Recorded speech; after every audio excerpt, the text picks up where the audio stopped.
છે પ્રેમનો અમૃત પાવું છે પ્રેમનો અમૃત પાવું છે દાદાનું ગીત મારે ગાવું છે દાદાનું ગીત મારે ગાવું છે દાદા ભજનની રડ મને લાગી દાદા જનની મને લાગી ભક્તિ રસમાનાવું છે ભક્તિ રસમાનાવું છે દાદાનું ગીત મારે ગાવું છે દાદાનું ગીત મારે ગાવું છે ભવસાગરમાં નૈયા મારી ડોલે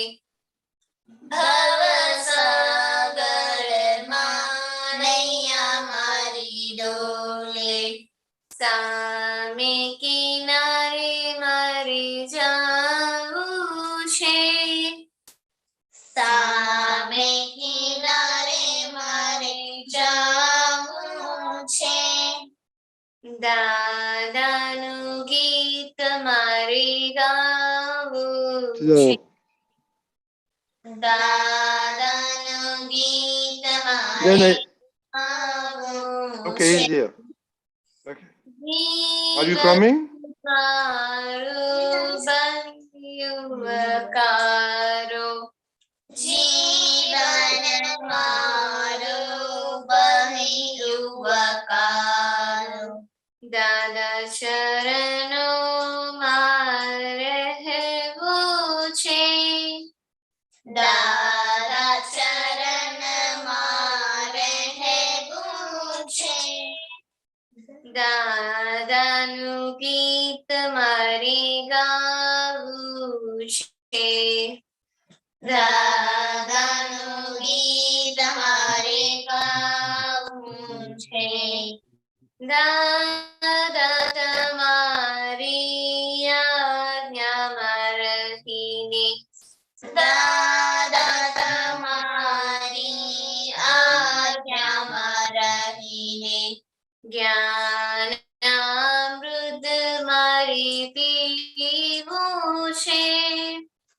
જ્ઞાન અમૃત મારે પીવું છે દાદાનું ગીત મારે ગાવું છે દાદાનું ગીત મારે ગાવું છે દાદા વિતરાગીની દીક્ષા પામી દાદા વિતરાગીની દીક્ષા પામી દાદા જેવું મારે થાવું છે દાદા જેવું મારે થાવું છે દાદાનું ગીત મારે ગાવું છે દાદાનું ગીત મારે ગાવું છે પ્રેમનો અમૃત પાવું છે પ્રેમનો અમૃત પાવું છે દાદાનું ગીત મારે ગાવું છે દાદાનું ગીત મારે ગાવું છે જય સચ્ચિદાનંદ જય Sachchidanand, very good. Okay, quickly, no kalam. Jai Sachchidanand, Keshwanji, no kalam. बता सुनेंगे बच्चे का. Okay, 1 2 3 4 1 2 3 4. Okay. खुशी. 1, 2, 3, 4 इधर बोलो. 4th is Shreya. Kushi, number 1. आवाज નથી સમજાતો. संभालो. ब्रेक हो रहा है. ब्रेक हो रहा है आवाज. ब्रेक हो रहा है. Okay. तो now कलम बोलिए. Kushi 1, Charisma 2, Monica 3, Shreya 4, and like that. Okay.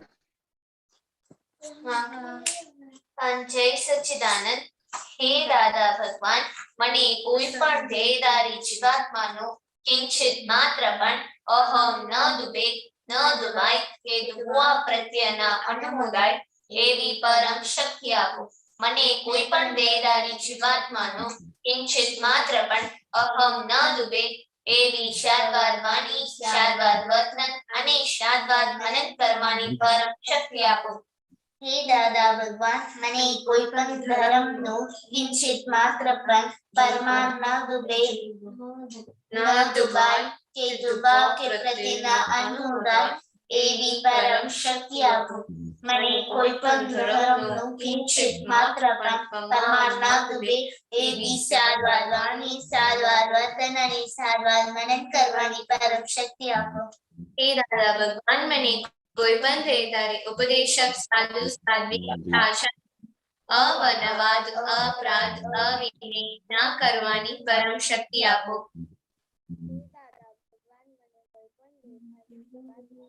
हे दाता મને કોઈ પણ તારી જીવાત્મા પ્રત્યે કિંચિત માત્ર આભાર પુરસ્કાર ક્યારે પણ ન કરાય કે કરતા પ્રત્યે ન અનુમોદાય એવી પરમ શક્તિ આપો.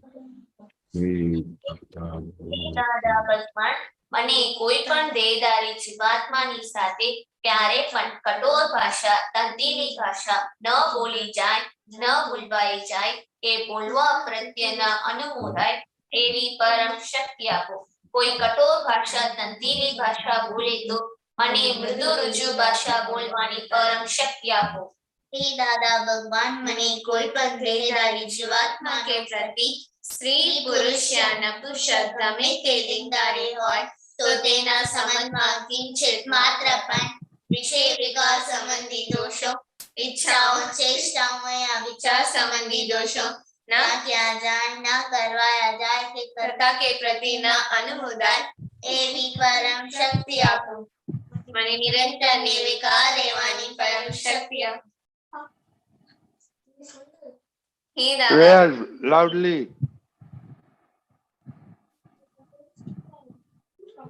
हे दादा भगवान, મને કોઈ પણ રસમાં લુબ્ધમાનપણા કરાય એસી પરમ શક્તિ આપો.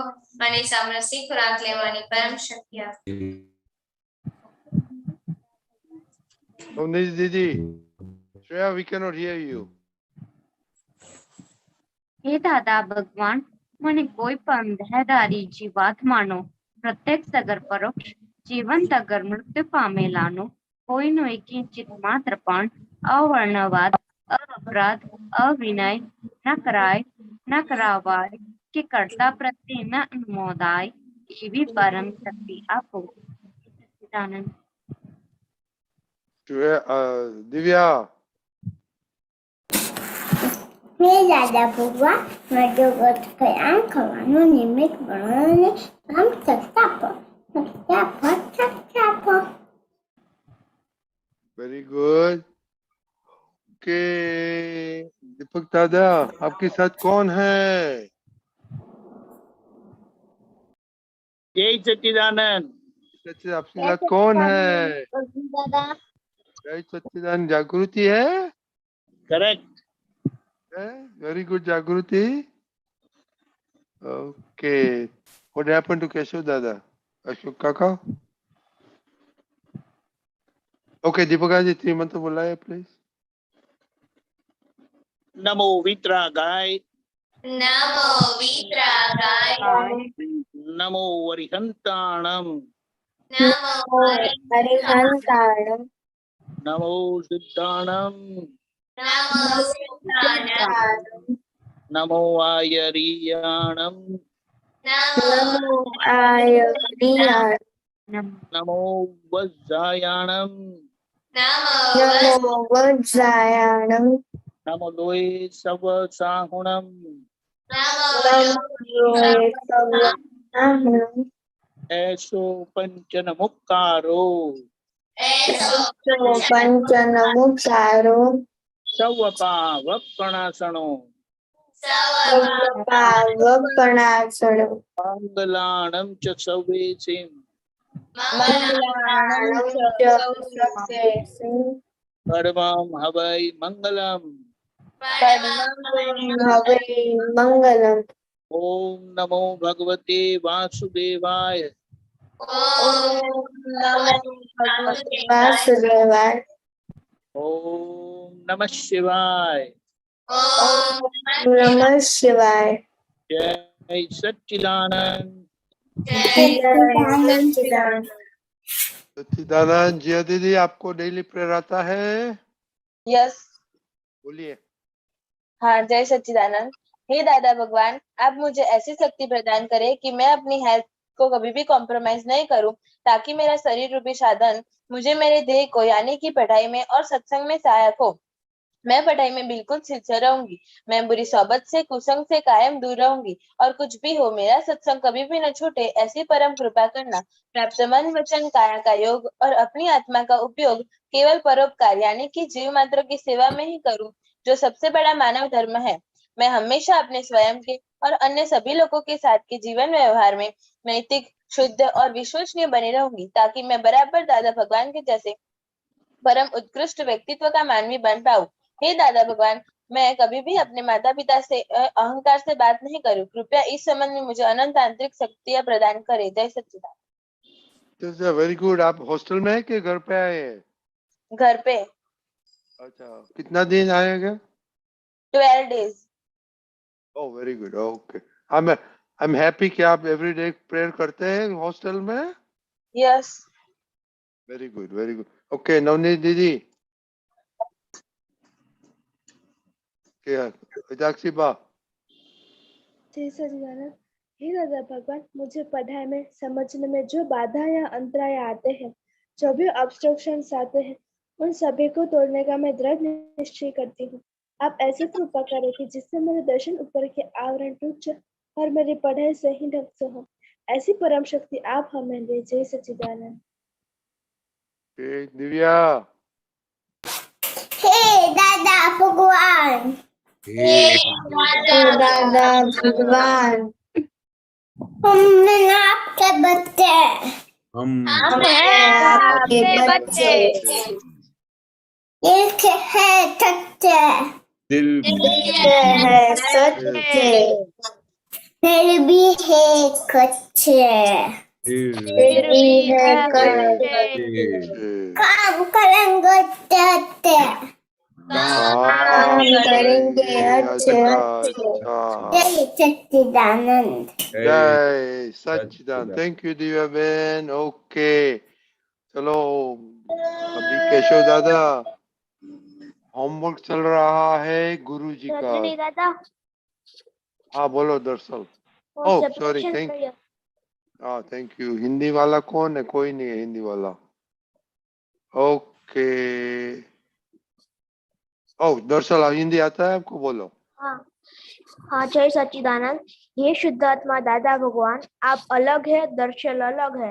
हे शुद्धात्मा दादा भगवान, आप रियल है, दर्शन रिलेटिव है। हे शुद्धात्मा दादा भगवान, आप परमानेंट है, दर्शन टेम्पररी है। जय सच्चिदानंद। Very good. चिड़िया दीदी आपको याद है ये?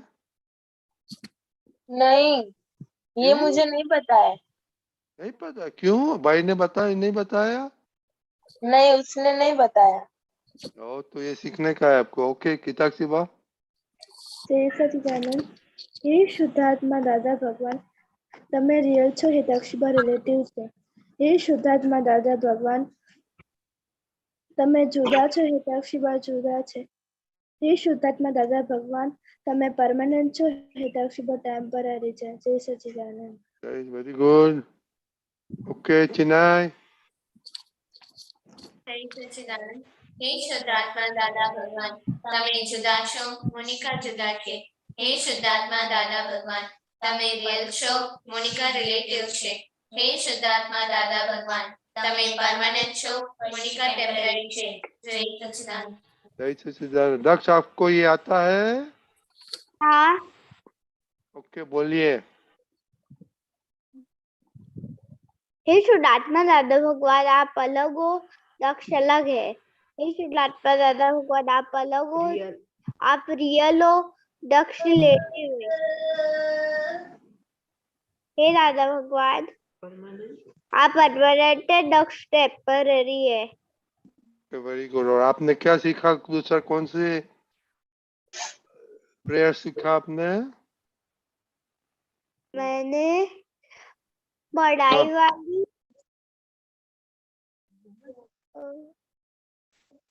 नवकल में आपको सीखा नंबर 1? मैंने एक करी थी याद। ओके तो कल संडे है तो छुट्टी है तो ये पक्का करके अपने को बोलने का है। ओके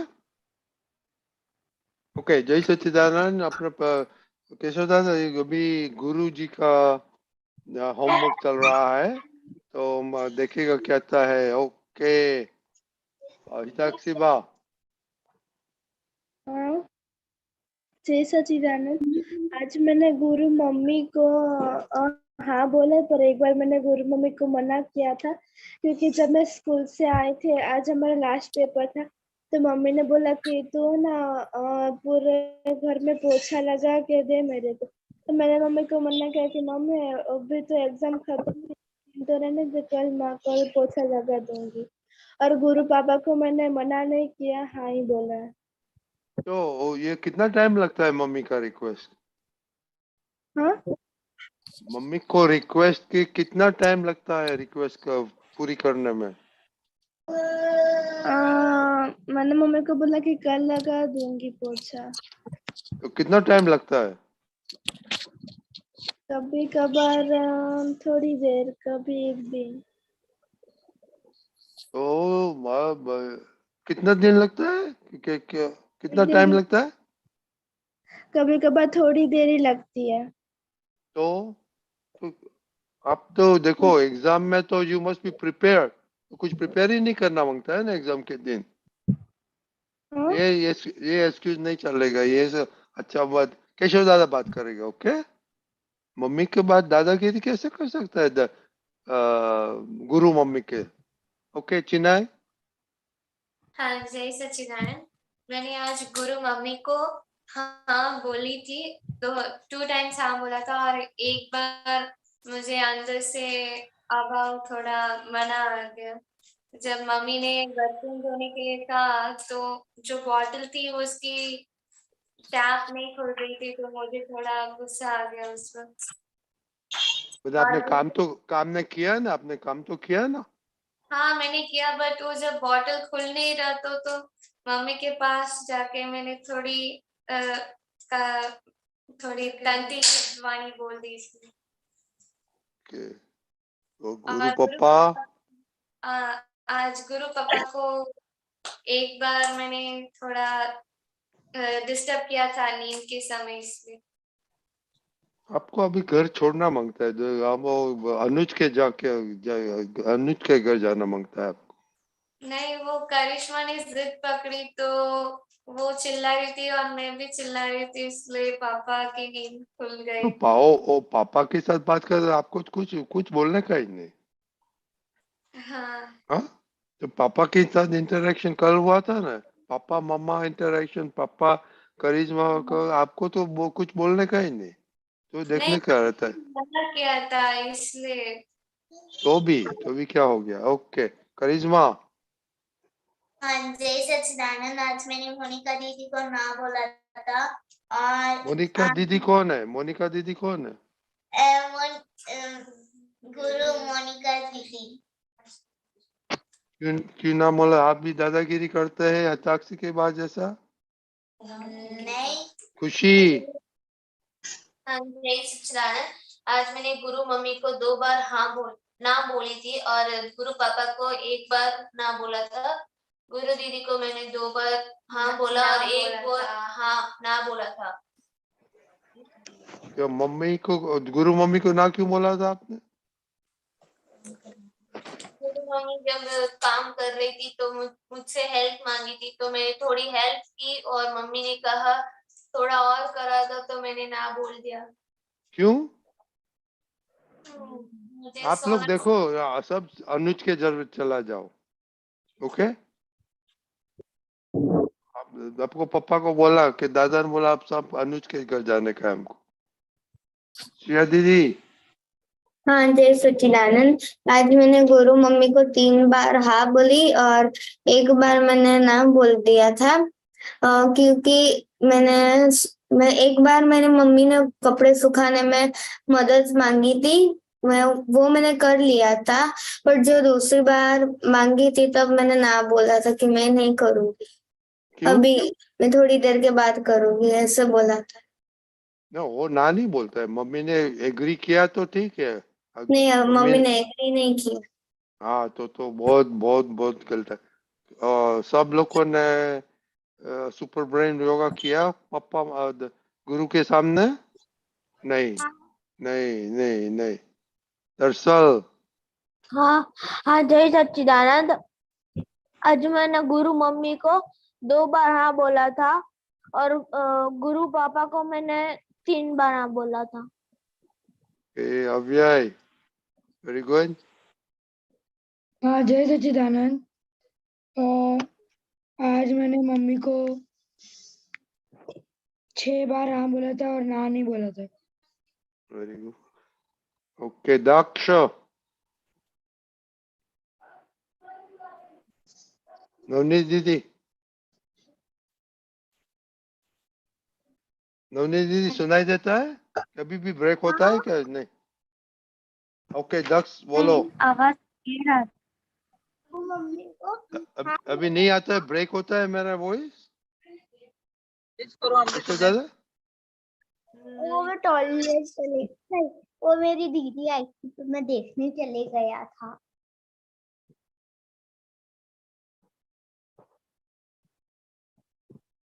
ओके ओके दक्ष बोलिए। अब मैंने गुरु मम्मी को और दीदी को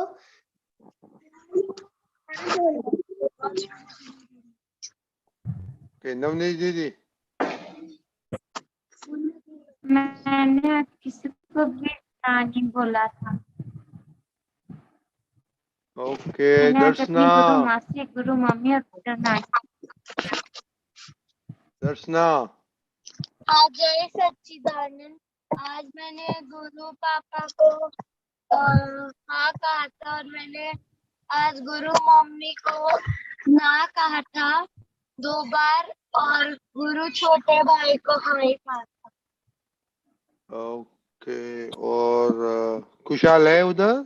हाँ जय सच्चिदानंद। आज मैंने गुरु मम्मी को 1 बार ना कहा था और मैंने गुरु पापा को हाँ कहा था और गुरु मम्मी को भी हाँ। गुरु ना दीदी बोला को था? क्यों ना बोला था? अरे क्योंकि मेरी क्रिकेट में आज ज्यादा 3 घंटे थे तो मम्मा ने कहा कुछ लेके चले जाओ, तो मैंने कहा मुझे नहीं चाहिए कुछ। केशव दादा आज का दिन तो है, सब गुरु मम्मा को किसी बहुत सबको तकलीफ दिया। बोलिए आप। देखो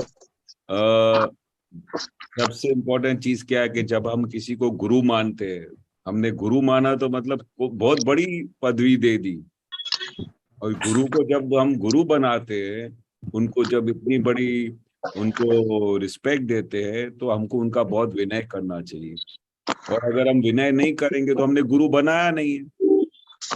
जब हम मम्मी पापा गुरु को गुरु बोलते हैं तो गुरु का मतलब क्या होता है कि उनको वो जो बोले वैसा करना पड़े, तभी गुरु का राजीपा होता है, तभी गुरु की आशीर्वाद मिलती है। और गुरु तो कैसे होते हैं कि वो हमारा कल्याण के लिए होते हैं, हमारी कल्याण करने के लिए। हम किस तरह से अपने मुकाम पे, हम किस तरह से अपनी मंजिल पे अच्छी तरह से पहुंचे, वो हमारा मार्गदर्शन है, वो हमको डायरेक्शन देते हैं, तभी तो हम उनको गुरु मानते हैं। हमको वो अपने मंजिल पे लेके जाने के लिए हमारे लिए बहुत बड़े वो पुण्यशाली हैं, जिसकी वजह से हमारे वो गुरु बने। और आपने उनको गुरु माना, तो गुरु का मतलब क्या होता है कि उनके कहने के मुताबिक चलना पड़े, उनकी आशीर्वाद लेनी पड़े, उनका हमारे पे बहुत बहुत अतिशय राग हो जावे, ऐसा ऐसा हमको बिहेव करना चाहिए। तो गुरु कैसे होते हैं कि वो हमेशा हमारी कल्याण की भावना करते, कैसे करके हमारे ये जो शिष्य है वो सब आगे बढ़े। और जब हम गुरु बनाते तो हम क्या हो गए, उनके शिष्य बन गए। और शिष्य का मेन कर्तव्य क्या होता है कि जो गुरु बोले वैसा करना पड़े, नहीं तो गुरु का राजीपा नहीं होता है, गुरु की कृपा नहीं उतरेगी। और गुरु की कृपा नहीं उतरेगी तो फिर हमारा जीवन अधूरा हो जाएगा। हमको तो हर पल हर घड़ी ये लक्ष्य रहना चाहिए कि हमारे गुरुजी जो कहते हैं वो हमारा बुरा तो नहीं चाहते हैं ना। आप बताओ, जो हमारे गुरु हैं हमारा बुरा चाहते हैं? नहीं। वो हमारे हमारा हमारे लिए कितनी बड़ी वो स्ट्रगल करते हैं, कितना कितना सब कुछ सह के, कितना सब कुछ अपना छोड़ के, अपना अपना सब सुख दुख छोड़ के वो आपके हमारे शिष्य के बारे में ही सोचते रहते हैं। तो कैसे करके हमारे ये बच्चे हैं वो गुरुजी के आगे हम सब क्या हैं, सब बच्चे होते हैं। तो वो हमारे बच्चों के लिए इतना बड़ा वो कुर्बानी देते हैं कि ताकि वो अपना सब कुछ उनके ऊपर न्योछावर कर देते हैं। वो अपने बारे में कभी सोचते ही नहीं कि कैसे करके मेरे शिष्य जो मेरे बच्चे हैं वो प्रगति करे, वो खुश रहे, वो हर एक प्रकार का सुख को प्राप्त करे, और हर हर मंजिल पे वो पहुंचे। और हर डायरेक्शन में वो हमको डायरेक्शन देते हैं कि आप ऐसा करना चाहिए, ऐसा करोगे तो आपको सक्सेस मिलेगा। वो हमारे बारे में दिन रात सोचते रहते। तो हमारी मॉरल ड्यूटी है कि हमारे गुरु के कहने के मुताबिक चले, और जैसे ही हम उनके कहने के मुताबिक चलेंगे और उनको खुशी देंगे तो उनका हमारे पे बहुत आशीर्वाद रहेगा। और उनका आशीर्वाद मिल गया तो हमारा लाइफ सक्सेस हो गया। हमको हर डायरेक्शन में, हम तो दादाजी को हमने जब गुरु बनाया तो हम उनके कहने के मुताबिक ऐसा चलते थे कि वो हमारे पे बहुत खुश हो जाते थे, और खुश होते थे तो हमको बहुत आशीर्वाद देते थे। और फिर उसकी आशीर्वाद का फल क्या होता है कि हम लाइफ में हर जगह पे, हर मंजिल पे, हर क्षेत्र में, हर किसी जगह पे हम सक्सेस होते हैं। अगर हमको लाइफ में अपने मुकाम पे पहुंचना है, हमको सक्सेस प्राप्त करनी है, तो हमको एक निष्ठा में एक निश्चय करना चाहिए कि हम जो भी कुछ करेंगे उनके डायरेक्शन में करेंगे, उनको हम खुश रखेंगे, उनके कहने के मुताबिक चलेंगे, तभी हमको हमारी मंजिल मिलेगी, तभी हमको 100% सक्सेस मिलेगी। क्योंकि उनके हृदय में से आशीर्वाद निकलना चाहिए, गुरु के अंदर से हमारे लिए आशीर्वाद निकलना चाहिए कि मेरे बच्चे कितने अच्छे हैं, वो कितना हर एक बात में, हर संजोग में हमारा साथ देते हैं, हमारे कहने के मुताबिक चलते हैं, तो उनका खूब आशीर्वाद मिलता है। तो तरसते रहते थे कि हमको कैसे गुरुजी कुछ बोले तो हम करें। हम तो सब बच्चे लोग कैसा तरसते थे कि हमको कोई आज काम मिले तो हम करें, और हम करते थे तो हमको भी खुशी मिलती थी, हमारे गुरु को भी खुशी मिलती थी। हमारे लाइफ में ये लक्ष्य होना चाहिए कि कैसे करके हम अपने गुरु को खुश करें। अगर वो खुश हो जाएंगे तो हमारे घर के ऊपर इतनी आशीर्वाद मिलेगी कि आप कल्पना नहीं कर सकते। आपको कल्पना नहीं होती है कि वो किस तरह से वो हमारी को आशीर्वाद दे सकते हैं। ख्याल आया? हाँ। तो अभी हम आज से क्या निश्चय करेंगे? गुरु की हर बात मानेंगे। हाँ, उनकी आशीर्वाद लेंगे, उनके हृदय में से आशीर्वाद निकलना चाहिए कि मेरे बच्चे, इनको हे दादा भगवान मेरे बच्चों का रक्षण करना, उनको अपने मुकाम पे पहुंचाना, उनको हर क्षेत्र में सक्सेस बनाना। सही है? हाँ। तो आज से ये निश्चय हमारा पक्का रहेगा। बस अब पक्का निश्चय करो और दादा के पास सकते मांगने का। ओके।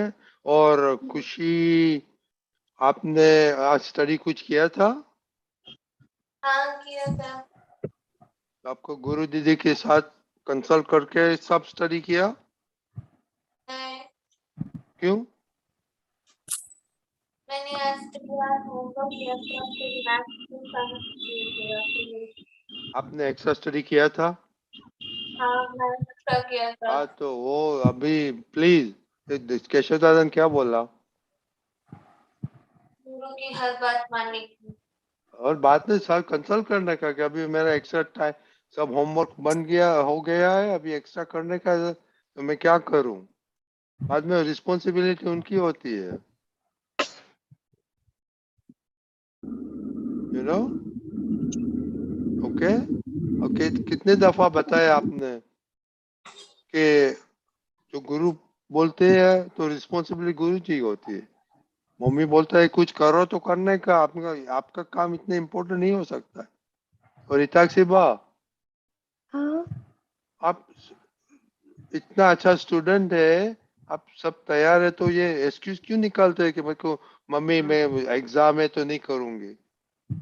नहीं, एग्जाम खत्म हो गई थी तो आलस आई थी मुझे। तो आरस कैसे आ सकती है, तो खाने में आरस करो ना सब। ऐसे करो बच्चे लोग, 3 दिन कुछ खाना मत खाओ, मम्मी को बोलने का छुट्टी, क्योंकि सब भूल जाता है, आलस आता है, चलेगा। हाँ जैसे वो चलेगा। नहीं, नहीं तो ये सोचो सोचो, you know this is very very important कि you have must listen to your mama. देखो मामा, आप थोड़ा बड़ा होगा तो आपको मालूम पड़ेगा how great your mama is, you know। तो अभी से उनको रिस्पेक्ट दो मम्मा को, ओके। ओ अच्छा, ये 5 वीडियो हमने भेजा था, किसने किसने देखा। मैंने देखा है। साक्षीबा, मोनिका, अव्यय, नीति, ओके। पहला कौन सा है मालूम है। हिताक्षीबा, पहला है कि हमें ना जो भी खाना खाए वो हमें हाथ से खाना चाहिए। ओके, तो आप हाथ से कौन खाता है।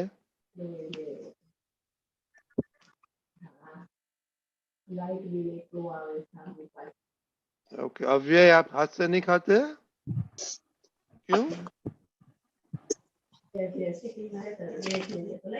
ओके, दक्ष आप हाथ से खाते हैं।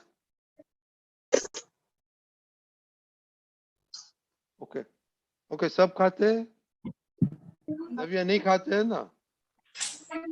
मम्मी बोलती है कि स्पून से खा। ओके, तो जरा मम्मी को वीडियो साथ में बैठ के करो, ओके। देखो ये अभी तो मोदी साहब ने डीकोलोनाइजेशन शुरू किया है, तो हमको देसी कल्चर, आर्ट्स एंड साइंस सब सीखना पड़ेगा ना। देखो वीडियो में क्या है, रेस्टोरेंट का क्या है मोनिका, एक रेस्टोरेंट है अव्यय, देख उसने देखा आपने अव्यय। हाँ, और केशव दादा, हाँ जी। वो एक रेस्टोरेंट में no spoons, no fork, no knives. अच्छा, very wonderful. Very very good good restaurant. Okay, very good. क्या, और उसमें फॉरेनर्स हाथ से खाते थे। अच्छा, और हम बहुत भेजेंगे आपको, हम भेजेंगे आपको। Sure sure. Yeah. अभी जरा मम्मी के साथ देखना वो पढ़ना, ओके। और बाद में कल केशव दादा आएगा तो उन्हें वो बोलेगा कि उसका फायदा क्या होता है हाथ से खाने का, ओके। तो नंबर 2 कौन सा था, किसको मालूम है। हिताक्षी, और नंबर 2 कपिल देव का था, वो जो हमें प्रेशर नहीं करना चाहिए, वो टॉपिक पे था। ओके, कपिल देव का पैशन, तो कल बातें करेंगे वो पैशन के, गुरु की और पैशन की, ओके ओके ओके बच्चे लोग। और अभी मंडे से everybody must write reports, daily report, okay okay. Okay. अभी 2 मिनट है, श्रेया आप किधर किधर किधर घूम के आई, जल्दी बताओ 2 मिनट में। राजा हाँ जय सच्चिदानंद। मैं पेंच में विलेज में घूम कर आई। उधर हमको खेतर में वो काम पेंच कर पेंच क्या है वो पहले बताना मांगता है हमको। पेंच क्या है किसको मालूम है? पेंच एक फॉरेस्ट है, नेशनल पार्क है, वो मध्य प्रदेश में आता है। और उधर बहुत सारे छोटे विलेजेस होते हैं। और वो विलेजेस में हमको खेतर में काम करना दिया था। हमको सब कॉर्न और सब उगाने के लिए सीड्स और सब दिए थे। और फिर हमको राइस राइस फील्ड्स में मशीनरी से काम नहीं करना दिया था। हमको खुद जो विलेज टूल्स होते हैं हाथ से काम करना था। फिर पॉटरी करना सिखाया था। मिट्टी के मटके कैसे बनाना होता है। मिट्टी मिट्टी कलेक्ट करके बनाना होता है। और फिर फायर में, ओवन में नहीं होता है, खुद फायर में हमको बेक करके निकालना है। जंगल सफारी में बहुत सारे टाइगर्स और लेपर्ड्स थे, ब्लैक पैंथर्स थे। और फिर गाइड ने बहुत सारे इंफॉर्मेशन हमको दिया था ब्लैक पैंथर्स के बारे में। बर्ड बर्ड वॉचिंग किया था। किंगफिशर बर्ड्स दिखाई दे रहे थे। सबसे रेयर बर्ड है वो पेंच में। जय सचिन। जैसे वेरी गुड। तो आपने कुछ पिक्चर लिया है कि नहीं? अलाउ नहीं किया। एक भी पिक्चर नहीं उधर जाके किसी का? कैमरा अलाउ नहीं किया था। अच्छा वो नहीं ओ सेल फोन अलाउ नहीं किया था? नहीं। Okay okay okay very good. Okay ये बात देखो आज जागृति आ गई है। जागृति जय सच्चिदानंद। जय सच्चिदानंद। ओके ओके बच्चा लोग ओके तो कल अभी पद जिसको सुनने का वो सुनो। अभी हम एडल्ट्स के साथ पद सुनेंगे। ओके जय सच्चिदानंद। जय सच्चिदानंद। जय श्री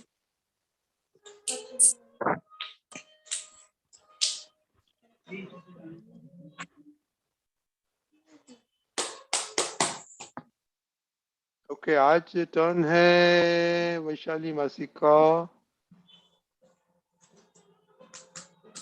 जय सच्चिदानंद।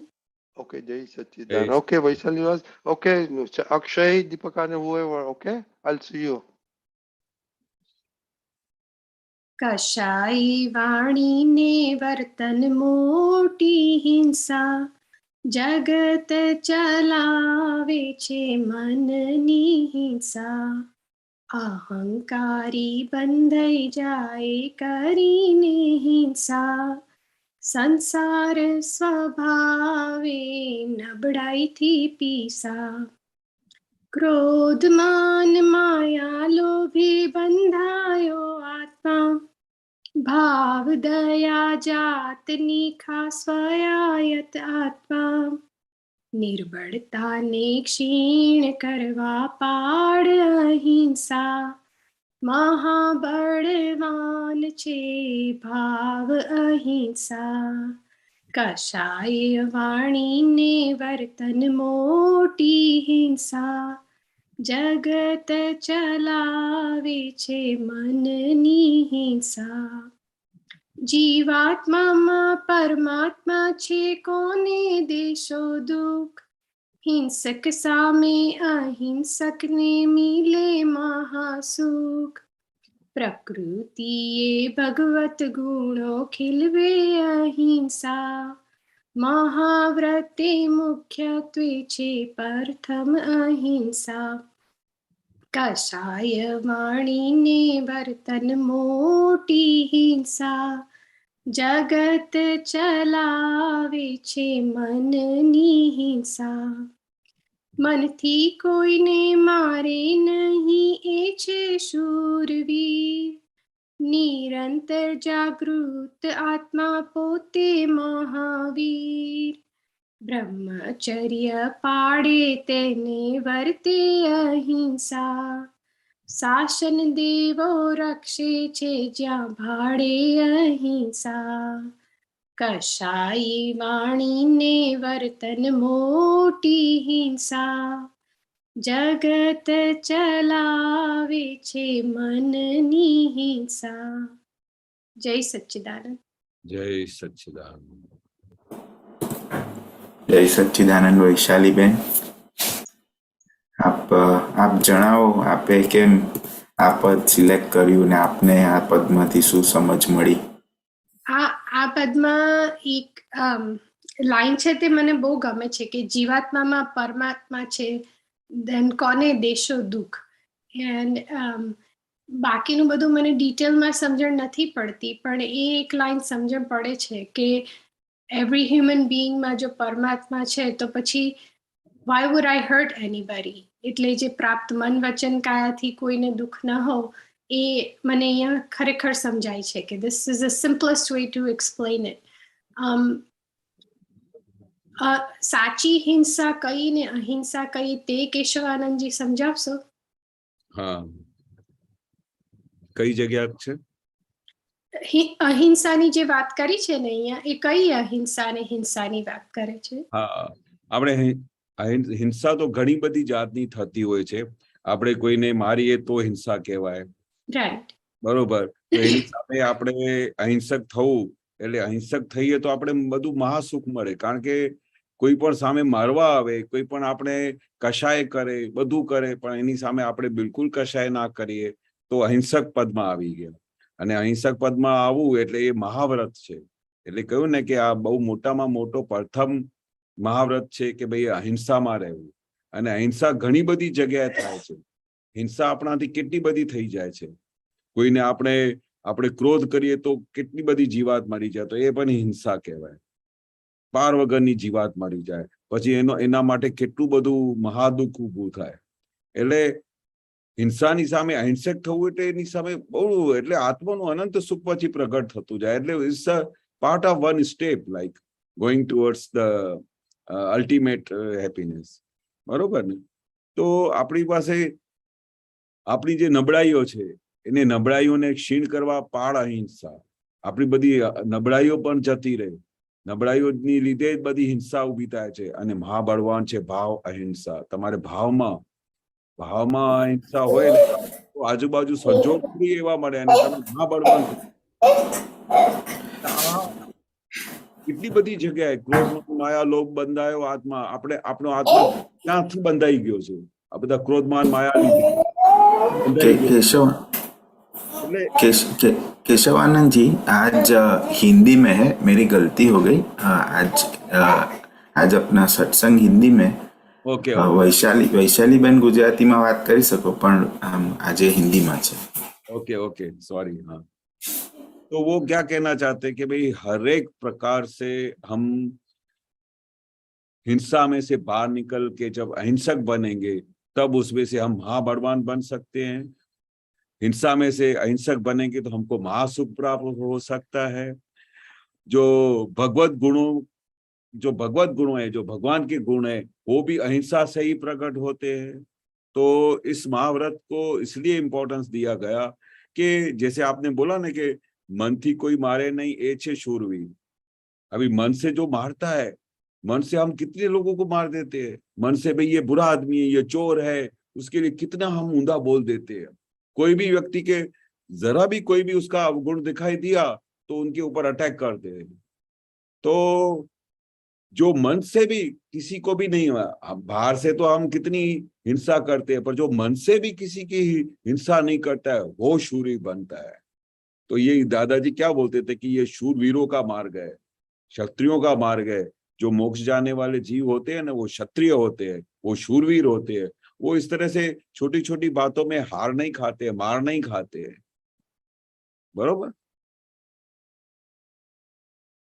जो आत्मा निरंतर जागृत रखती है, निरंतर जागृति में रखे, वो महावीर बन सकता है. एक एक वाक्य में क्या कविराज ने उसका महत्व समझाया है कि निरंतर जागृत आत्मा पोते महावीर. तो वो पोते महावीर बन सकता है कि जो निरंतर जागृति में रहता है वो महावीर बन सकता है. इसलिए दादा बोलते थे ना कि मैंने आपको ऐसी समझ दी, ऐसा ज्ञान दिया है कि आप सेकंड महावीर जैसी समाधि में रह सकते हैं। ऐसा दादा ने हमको ज्ञान दिया है।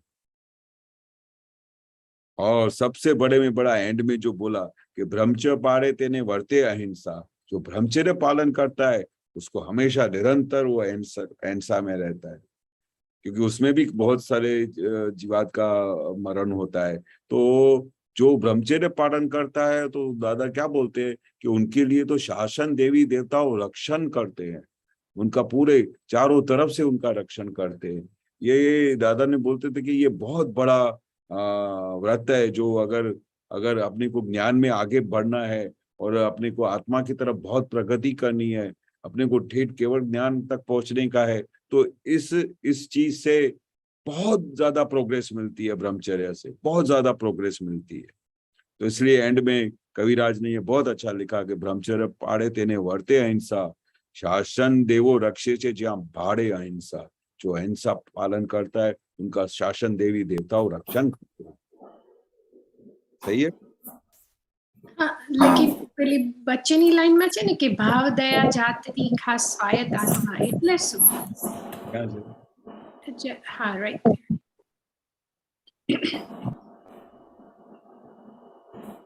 यानी भाव दया जातनी, यानी क्या कहना चाहते कि भाई जो भाव है, जो हम बाहर बर्तन में नहीं होता है पर भाव में होता है, तो भाव जातनी जो पालन करता है उसको हर पल आत्मा हाजिर रहता है, अंदर से उसका आत्मा का प्रकाश बहुत आगे लेके जाता है, क्योंकि उनके भाव में भी अहिंसा है, खाली बर्तन में नहीं, भाव में भी उनका अहिंसा वर्क चलता है, का आत्मा का बहुत बड़ा डेवलपमेंट होता है। ભાવ દયા જાતની એટલે એવું નથી કે પોતાની જાતની.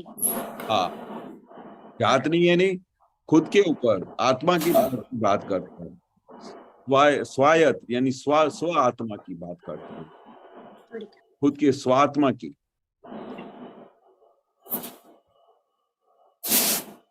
સમજાઈ ગયું. हाँ, જય સચ્ચિદાનંદ. जय सच्चिदानंद. जय सच्चिदानंद वैशाली बेन. पूजा बेन,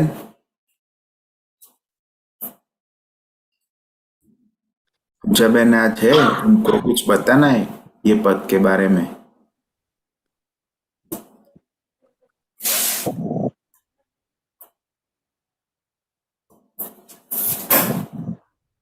ललिता आंटी, आपको कुछ बताना है पद के बारे में?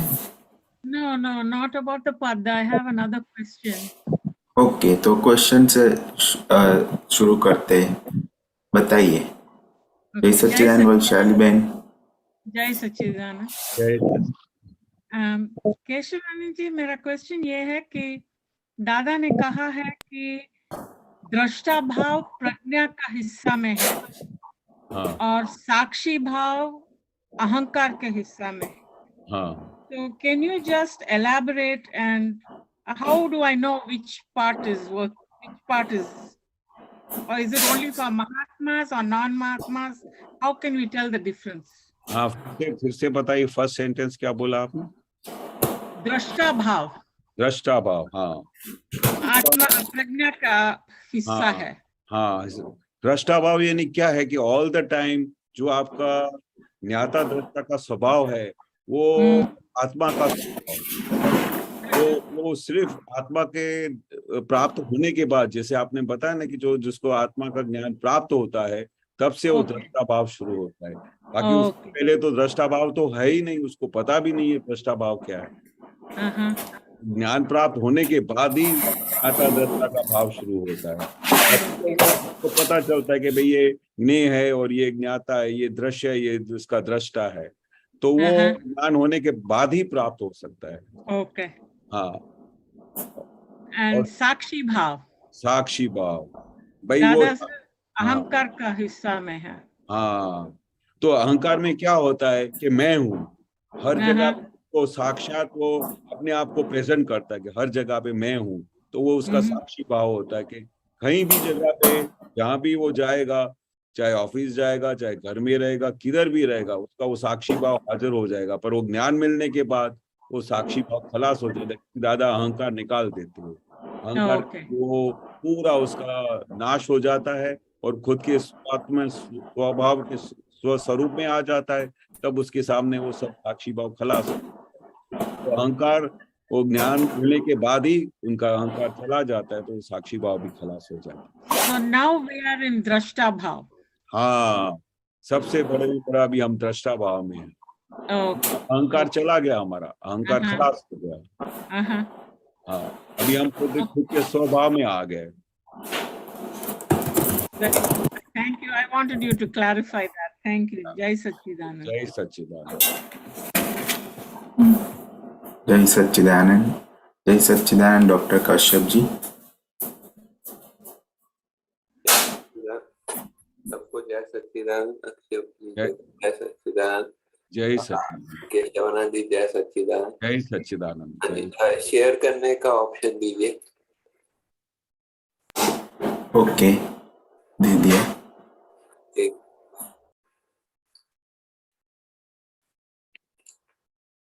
हाँ जी, ये पद है सीमंद्रा श्री सीमंद्रा CD 52।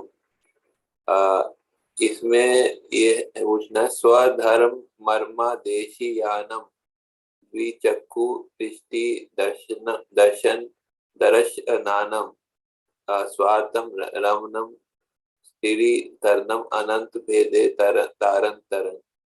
ये थोड़ा समझाए। स्वधर्म मर्मादेशी देशी यानम। स्वधर्म यानी खुद के धर्म में आ गया, उसका मर्म मिल गया। देशियाणम। देशियानम क्या होता है? हाँ, देशियाणा एग्जैक्टली वो शब्द का डिक्शनरी में देखना पड़ेगा, पर स्वधर्म मर्म मतलब खुद के धर्म में हम आ गए, स्वधर्म में आ गए, उसका मर्म मिल गया, मतलब उसको हमने प्राप्त कर लिया। दर्शन। समझ नहीं आया, मैंने कोशिश किया था वो। हाँ, वो डिक्शनरी का शब्द कुछ ऐसे है ना, कविराज के शब्द को वो ढूंढना पड़ता है। स्वातम रमणम स्त्रीकरण, जो खुद के रमण में रहता है, कि आत्मा के रमण में जो रहता है वो स्थिर होता है। अनंत भेदे तारण, जो जितने भी भेद है उसको वो अनंत भेदों को पार कर सकता है स्वधर्म में आने के बाद, क्योंकि अनंत जितने भी भेद है उन सबको उसका तारणहार कौन है, तो वो स्वधर्म में आने के बाद ही उसको वो प्राप्त होता है। वो स्वातम तारण और तरन मतलब तारन मतलब तारने वाला और तरन मतलब तारण। हाँ, तारने वाला, मतलब स्वयं तर सकता है और दूसरों को भी तार सकता है, खुद भी तर जाता है, दूसरों को भी पार पहुंचा सकता है। सदी गति संसारी मोह करम कष्टाग्नि धारन हारा छ तत्व संगी माया जालो वेदक नजरे भस्म करा। हाँ, सदी गति संसारी मोह क्या बता रहे हैं? मतलब ये क्या है कि जो भी सदगति होती है वो सब संसार के मोह से सब बनी हुई है। जितना भी संसार में मोह है उसकी सदगति बनती है, पर कर्म कष्टांगनी तारणहार, जो कर्म जो उसको काट डालता है तो उसको वो ठहर जाता है, मतलब वो शांत हो जाता है। छह तत्वी संगी माया जाड़ो, अपनी माया जाड़ कितनी बनी हुई है, पर उसको नजर से भस्मकारा, वेदक नजरे भस्मकारा, वो भस्म कर सकता है जो अगर उसको नजर में आ जाए। अच्छा, तो और धर्म चक्रवर्ती चौराता का भी शब्द थोड़ा देखना पड़ेगा डिक्शनरी। धर्म चक्रवर्ती चौराता, निजात ओलक प्रतिबिंब मूर्ति दर्शक साइंटिफिक मुझ स्वयं छु शुद्धात्मा खुद मा सदा परम प्रति। हाँ, तो खुद में जो श्रद्धा आ गई तो परम पद भी प्राप्त हो गई उसकी, क्योंकि मूर्ति दर्शन साइंटिफिक है। वो जो जैसे जो मूर्ति दर्शन है उसका रहस्य बहुत साइंटिफिक है। मुझ स्वयं छु शुद्ध आत्मा, हम खुद के अंदर को पहचान हो गया तो मैं खुद ही शुद्ध आत्मा हूँ, और खुद में श्रद्धा आ गई तो हम परम पदवी को प्राप्त कर लेते हैं। प्रदीप मतलब कि प्रदीप मतलब हमारे में वो दीपक जल जाता है, हाँ, दीपक जल जाता है। दीपक हमारा प्रकट हो जाता है हमारे अंदर खुद में। अगर सूरज आत्मा का लक्ष्य बैठ गया तो हमारे खुद के अंदर वो प्रदीप जागृत हो जाता है। सूरज थी चंद्रिल वायु जरा ठुमक ठुमक थे गगन धरा। तो ये थोड़ा बता क्या? हाँ, सूरज थी चांद्रिल वायु जरा, मतलब सूरज से भी, सूरज और चांद से भी उसका जो कनेक्शन हुआ है वायु जरा सा, जो भी कनेक्शन हुआ है तो वो गगन धरा तक हमको पहुंचा देता है। नाचते नाचते वहां तक ठुमक ठुमक थई गगन धरा, मतलब पूरे आसमान तक, सीमा के पहाड़ तक लेके जाता है। इतना ऐसा थोड़ा समझ में आ रहा है। दीपकानंद जी है क्या? थोड़ा जो जो वर्ड्स नहीं, दीपकानंद जी नहीं है आज। कोई बात। जय सच्चिदानंद। जय सच्चिदानंद। जय सच्चिदानंद। जय सच्चिदानंद। जय सच्चिदानंद दीपक भाई। जय सच्चिदानंद कृष्णानंद जी। जय सच्चिदानंद। मेरा आप तो ये क्वेश्चन नहीं है, लेकिन उसके बारे में कि आप दादा के परिचय के बारे में आप बात कीजिए। क्या आप भी यात्रा में दादा के साथ गए होगे ना कभी हाँ। भी आपका? तो वहाँ जो यात्रा में जाते थे तो वहाँ वो प्रसंग आप थोड़ा बताइए ना आपके उसका। मतलब एक बार डाकू लोग आए थे और फिर बस में चढ़ गए, मतलब वहां से निकल गए थे, वो सब प्रसंग कुछ है और उसके बारे में आप थोड़ा बताइए ना अगर आपको पता है तो। हाँ, वो दादा क्या बोलते थे कि ऐसे दादा के साथ बहुत यात्रा हुई, बहुत बार अलग अलग टाइम पे अलग अलग एक्सपीरियंस होते थे। तो एक बार हम यात्रा पे जा रहे थे, तो वहां पर यात्रा पे जाते समय वो एक ऐसी एरिया आती थी जहाँ पर सब लुटेरे लूट लेते थे। तो वो दादाजी को एक बार आत्मा ने बोला कि दादा जरा जल्दी कीजिए कि अभी वो रात का अंधेरा का टाइम होने वाला है, तो वो अगर हम जल्दी नहीं निकलेंगे तो शायद हमको फिर रास्ते में लूट लेंगे। पूरी बस में हम यात्रा में गए थे। तो दादा ने बोला कि ऐसा आपको विचार क्यों आया? ऐसा स्वतंत्र जगत है कि तुमने अगर पूरे शरीर में सोना पहना हो, हीरे पहने हो, अगर आपका हिसाब नहीं है तो वो सब उधर लुटेरे खड़े भी होंगे, बस में चढ़ के भी आएंगे। तो अगर आपका हिसाब नहीं होएगा तो वो आपको टच भी नहीं करेंगे। और अगर आपका हिसाब होगा, आप चारों तरफ से पुलिस को लेके भी जाओगे, चारों तरफ से बस में पुलिस को बिठा के भी जाओगे, और तो वो पुलिस को भी मार के आपका पूरा सबका हिसाब लेके जाएगी, सब पूरा बस खाली करके जाएगी। तो हम उस समय जब जा रहे थे तो दादा ने बोला कि ये विचार करने जैसा नहीं, ऐसा स्वतंत्र जगत है देखा है हमने कि कोई किसी को टच भी नहीं कर सकता है अगर उसका हिसाब नहीं है। और अगर हिसाब है तो फिर चाहे आप कितना भी प्रोटेक्शन करो, किसी को भी अपने साथ लेके आओ, पुलिस को अपने साथ लेके आओ, तो भी वो आपको छोड़ेगा नहीं। तो उसके बाद फिर जब हम आराम से, दादा ने बोला कि नहीं इधर से हम सब खाना वाना खा के फिर आराम से चलेंगे, क्योंकि दादा को तो सब दिखाई देता था कि कैसा है जगत, कितना स्वतंत्र है जगत। तो आराम से फिर खाया और महात्मा का जो उतावल कर रहे थे उनको छोड़ दिया, बोला कि नहीं हम आराम से चलेंगे, सब खाना खा लो। और फिर खाना खा के बैठे। तो उसके बाद हम पूरी बस में वो यात्रा में आगे निकले, वो पूरा जंगल का एरिया भी क्रॉस किया, तो किसी ने रोका तक भी नहीं तो नॉर्मली ये कहा जाता है कि उस एरिया से जब भी गुजरते हैं वो उनकी बस को हमेशा लूट ही लेते हैं।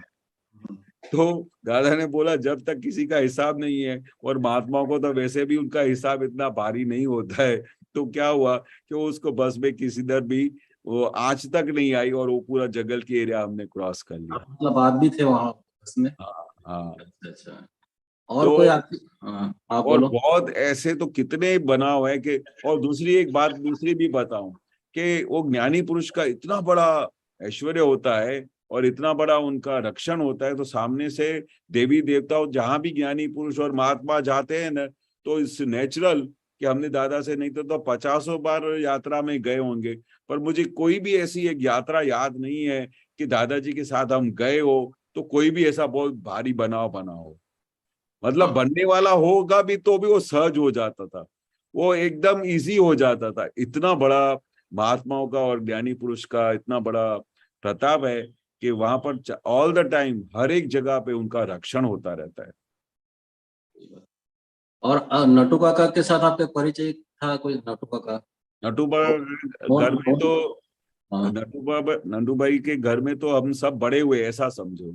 और नटू काका जो थोड़े हाँ वो बीड़ी भी पीते थे ऐसा बोल रहे थे। हाँ हाँ, और बीड़ी भी पीते थे। दादा क्या बोलते थे कि हमारा महात्माओं को क्या भी जो भी था वो उसका डिस्चार्ज भाव में था, और उनके अंदर वो हमेशा वो साइंस चलती थी कि भाई ये बीड़ी पीना अच्छा नहीं है और बीड़ी पीने से तकलीफ होती है, और हे दादा भगवान मुझे इस बीड़ी में से मुक्ति कराओ। ऐसा हर एक महात्मा के अंदर अगर जो भी कोई व्यसन होगा ना तो वो ऐसा वो अंदर उनका चलता है ये ज्ञान मिलने के बाद, क्योंकि वो प्रज्ञा शक्ति उसको छोड़ती नहीं है। प्रज्ञा शक्ति ऑल द टाइम उसको अलर्ट करती है कि ये गलत हो रहा है, और उसको बोलने की भी जरूरत नहीं। दादा ने पूरी जिंदगी में किसी को सामने से ये नहीं बोला कि तुमको ये व्यसन है, पर उनकी हाजिरी में ऐसा हो जाता था कि सब व्यसन धीरे धीरे भाग जाते थे, क्योंकि वो दादाजी जानते थे कि ये चीज क्या है। वो हर एक महात्मा को जो भी कोई व्यसन थे वो उनके अंदर, वो जब दादा से किसी ने पूछा कि भाई दादा ये कैसे जाएगा, क्योंकि दादा के साइंस के हिसाब से किसी भी चीज को हम दबा नहीं सकते, क्योंकि जितना हम दबाएंगे तो स्प्रिंग की तरह फटेगा।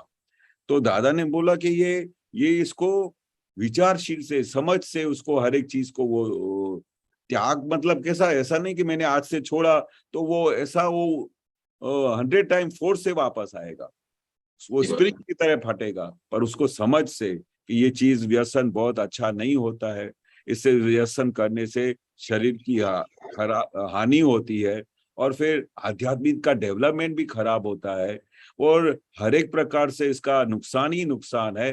तो हे दादा भगवान, मेरा ये व्यसन, मैं जानता हूँ कि ये मेरा खुली नबड़ाई है, ये दिखाई देता है, सबको पता भी चलता है, पर दादा भगवान मुझे इसमें से मुक्त करो। अच्छा, उनको गुस्सा भी बहुत था ना, गुस्से वाले थे ना? हाँ, पर वो निखालस था, इसलिए उनको वासुदेव क्यों बोलते थे कि उनके अंदर जैसे पल पल एक ही भावना थी। वो गुस्सा होते थे, महात्माओं के साथ गुस्सा होते तो उनकी भावना क्या होती थी कि उनको कैसे करके दादा के साथ वो कनेक्शन करे। अभी एक एग्जांपल दूं तो ये एक ही ऐसे व्यक्ति थे जो इतना निखालस बोल सकते थे, गुस्से भी हो सकते थे, पर दादाजी उनको कुछ बोलते नहीं थे, क्योंकि वो वासुदेव थे। उनका स्वभाव क्या था कि कैसे करके लोगों का कल्याण हो। एक महात्मा ने क्या किया कि वो दादाजी को भेंट रहा था, तो नटू काका बहुत गुस्से हो गए, बोला ये ज्ञानी पुरुष है, ज्ञानी पुरुष को ऐसा भेंटा जाता है, वो तो उनका विनय करना चाहिए।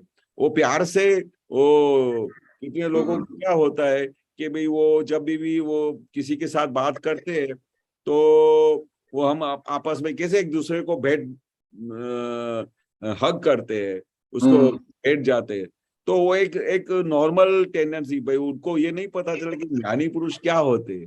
ज्ञानी पुरुष को उनको भाव तो हुआ तो भी भाई मैं उनको भेंटूं, उनको हग करूं। तो दादा ने बोला, तो नटू काका बहुत गुस्से हो गए, बोला आप बोलते हो सत्संग में और ज्ञानी पुरुष के साथ में आप इतना कैसे गुस्सा हो सकते हो। बोला ज्ञानी पुरुष का विनय करना सिखाता हूँ, ज्ञानी पुरुष को हग नहीं किया जाता है, उनको शरण में उनसे आशीर्वाद ली जाती है, भले कितना भी प्यार हो आपको, कितना भी हो, तो ये विनय संभालना चाहिए। ऐसी ऐसी बातों पे वो गुस्से हो जाते थे, लेकिन उनका हेतु क्या था कि भाई कैसे करके सबको डायरेक्शन देने का, क्योंकि उनको पहचान हो गया था कि ये साक्षात परमात्मा है। उनको तो ऐसा कनेक्शन हो गया था दादा से, और कितने जन्मों से उनका ऐसा कनेक्शन था, तो वो तो आर पार दादा जानते थे। पर हम महात्माओं के लिए, वो हमारे लिए बहुत बड़ी जागृति थी। हमारे लिए छोटी छोटी बात पे हमको टोकते थे, ये ऐसा कैसा किया, पर उनका ध्येय क्या था कि वो कैसे करके ज्ञानी पुरुष को प्राप्त करे, ज्ञानी पुरुष को समझे, ज्ञानी पुरुष का विनय में रहे, ऐसा उनका हेतु था। ख्याल आया? ठीक है दीपक भाई। जय सच्चिदानंद। जय सच्चिदानंद। ओके, अभी अक्षय भाई का टर्न है। जय सच्चिदानंद। केशवानंद जी, आपने विनय के बारे में बताया, तो मैं भी समझ रहा हूँ विनय के बारे में, कि मैं कैसे समझा सकता हूँ अपनी बेटी को विनय। विनय क्या होता है, वो कैसे उसको समझा सकता हूँ। मुझे आपका पुत्र परेशानंद जी ने बताया था कि बस एक ये शब्द विनय, तो विनय शब्द उसको Repeat, Kashu, can you please repeat? Just started recording.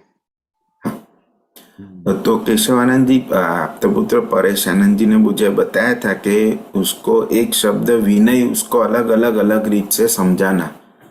तो ये समझाते हैं कि बाहर चलने गए तो सब पेड़ पौधों में दादा भगवान देखो तो विनय। पर विनय की अभी भी मैं भी डेफिनेशन ये समझ रहा हूँ कि विनय क्या है। हाँ, बहुत बड़ी बात है। विनय क्या होता है कि आपको जिसके लिए बहुत बड़ा रिस्पेक्ट हो, भाव हो, तो आप क्या करते हैं? किसी को बो करते, मतलब आप किसी को नमस्कार करते हैं। तो ये जो हिंदुस्तान की बहुत बड़ी जो प्रथा है, जैसे हाथ जोड़ते हैं जय सच्चिदानंद, तो ये जय सच्चिदानंद फॉरेन में क्या है, शेक करते हैं। सबसे बड़ा विनय ये विनय बोलते, जब हाथ तो नमस्कार, फिर पांव पड़ते उसको भी विनय बोलते, साष्टांग नमस्कार करते वो भी विनय की एक आगे सीमा है।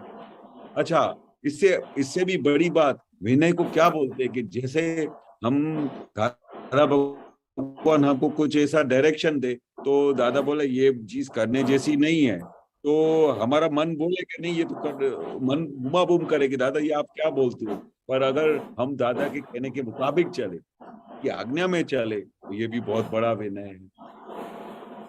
तो किसी के कहने के मुताबिक, उनके वचन के मुताबिक चले, उनकी आज्ञा के मुताबिक चले, ये सबसे बड़ा विनय है। तो विनय का सबसे बड़ा डेप्थ क्या है, वर्तन से भी होता है और अंदर से भी विनय है। किसी के लिए आपका भाव है, रिस्पेक्ट है, आपने किसी के लिए किसी भी सरकमस्टेंस के अंदर आके उसके अंदर आपका भाव नहीं बिगड़ता है और आप उसके लिए प्रार्थना करते हैं, आप उसके लिए कल्याण की भावना करते हैं, ये भी बहुत बड़ा विनय है। तो हर एक जगह पे आप पॉजिटिव रहे, किसी को रिस्पेक्ट दिया, किसी के कहने के मुताबिक चले। हमारा तो विनय क्यों शब्द हमने सीखा ही दादा भगवान के वहां से विनय। दादा भगवान की हाजिरी मिलने के बाद ही हमको पता चला विनय क्या होता है। पर छोटे में छोटा बच्चा हो, जैसे दादा ने एक बार बोला कि भाई अगर आपको विनय देखना हो तो पिताजी के लिए अमेरिका हो, लंदन जाते थे, हर जगह पे जाते थे। तो मेरे पूरे लाइफ के अंदर मैं फर्स्ट टाइम सुना कि भाई अगर आपको विनय देखना हो तो सेठ चंद्रीलाल के घर जाके मिल के आना। अभी ये जब वाक्य बोलते थे मुझे आज भी याद आता है। तो दादा ने कैसे डेफिनेशन में वो कनेक्शन किया होगा, ये दादा ने हमारे पिताजी के अंदर ऐसा क्या देखा होगा कि जो उनके लिए बोलते थे कि विनय देखना हो तो उनके लिए। तो जब दादाजी ने ऐसा बोला, उस दिन के बाद हमने पिताजी को ढूंढना शुरू किया और हमने पिताजी को पहचानना शुरू किया कि दादा भगवान क्या बोलते हैं कि विनय देखना हो तो उनके। फिर हमने धीरे धीरे जब ऑब्जर्व किया ना, तब मैंने देखा कि जब फर्स्ट टाइम दादा भगवान हमारे घर पे आए तो मैंने उस जमाने में अभी मैंने किसी को देखा नहीं था। तो हमारे पिताजी जब दादा भगवान आके सत्संग में बैठते थे तो उनको साष्टांग नमस्कार करते थे। अष्टांग नमस्कार करना मतलब क्या, उन्होंने भगवान देख लिया, भगवान का पद प्राप्त कर लिया, तो वहां से विनय का शब्द। तो ऐसे कई गुण थे। तो छोटे में छोटा कोई भी सत्संग के बाहर, हमारे घर पे बाहर आके किसी ने चप्पल ऊंची रख दी ना, तो खुद वो इतना बड़ा इंडस्ट्रियलिस्ट होके, इतना बड़ा इंडस्ट्री का मालिक होके, वो चप्पल हाथ से उठा के सीधा करते थे। फिर किसी को खाना खिलाना हो तो कितने सारे बच्चे होने के बावजूद भी उनको भाव क्या होता था, मैं अपने हाथों से सबको खिलाऊं, महात्मा को अपने हाथों से खिलाऊं। फिर क्या विनय की बात करें। छोटे में छोटा आदमी आए पिताजी से मिलने के लिए तो वो उनको नॉर्मली मिलके वो उनको पैर पड़ के चले जाते थे। पिताजी क्या करते थे, वो उनको वो जो भी घर में मिलने को आया हो, भले पिताजी से बहुत छोटा हो, कुछ भी हो, उसको बाहर गेट तक छोड़ने जाते थे। कोई बाहर गेट तक छोड़ने का क्या मतलब है भाई? नहीं, ड्यू रिस्पेक्ट देना चाहिए कि वो हमारे घर में इतना बड़ा मेहमान आया, तो बाहर जाके रिस्पेक्ट छोड़ के आना।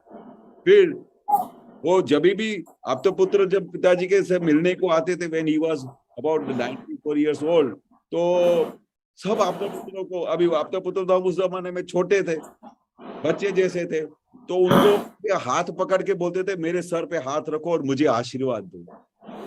ऐसा मैंने कभी नहीं देखा।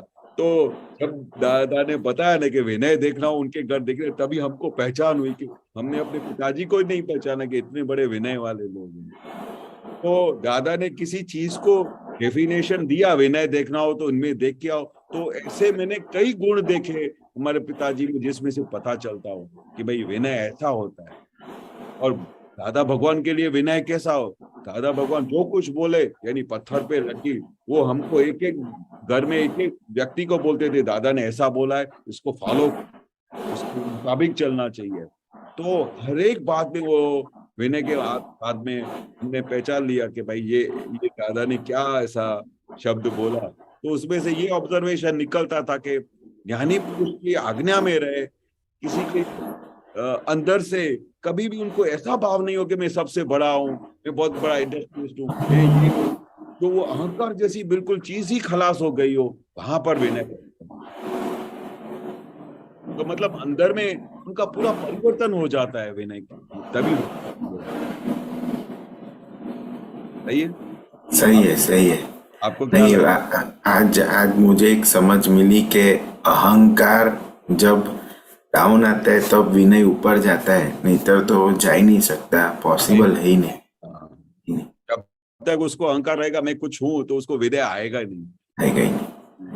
वो तो दादा के सामने भी कोई आके बैठेगा ना, तो जो शास्त्र का ज्ञान लेके आया होगा, शास्त्र की बहुत सारी बातें लेके आया होगा, तो दादा को पता चलता था। तो पूरे सत्संग की हिस्ट्री में उन्होंने खाली चंदीराम सेठ के लिए बोला, बाकी तो मैं समझ में नहीं पाता था कि विनय समझने के लिए दादा के अंदर क्या उनका डेफिनेशन होगा कि विनय क्या चीज होती है। पर उसमें से ये देखा कि इतना बड़ा ऐसे दादा भगवान उनके सामने भी बोलते थे कि भाई ये ऐसा ब्रेन है कि 12 मील चलावे, ऐसा इनके पास ब्रेन है। वो भी कभी उनके मुंह में ज्ञानी पुरुष के आगे या बच्चों के सामने या किसी के सामने ऐसा अहंकार नहीं फील होता था कि भाई मैं इतना बड़ा इंडस्ट्रियलिस्ट हूँ, मैं ये हूँ, मेरे को इतना ब्रेन है। हमेशा हाथ जोड़ के खड़े रहते थे। छोटा छोटा बच्चा भी है ना, उनको भी ऐसा करते थे। तो अहंकार खलास हो जाता है तो ये समझो कि ये चीज फिर ऑटोमेटिक आ जाती है। कि लगता था सबसे छोटे में छोटा मैं ही हूँ, सबसे छोटे में छोटा मैं ही हूँ, जिसको दादा लघुतम भाव बोलते थे। तो भाव में आ गया तो विनय की वहां शुरुआत हो जाती है। तो ये अब आपने बताया कि लघुतम भाव आए तब अहंकार डाउन हो तो फिर विनय। अब ये लघुतम भाव कैसे समझा सकते हैं? क्योंकि छोटे बच्चों को जो समझाना है लघु, वो काफी बार तो उसे ऐसा लगता है कि आप मुझे क्यों परेशान करते हो।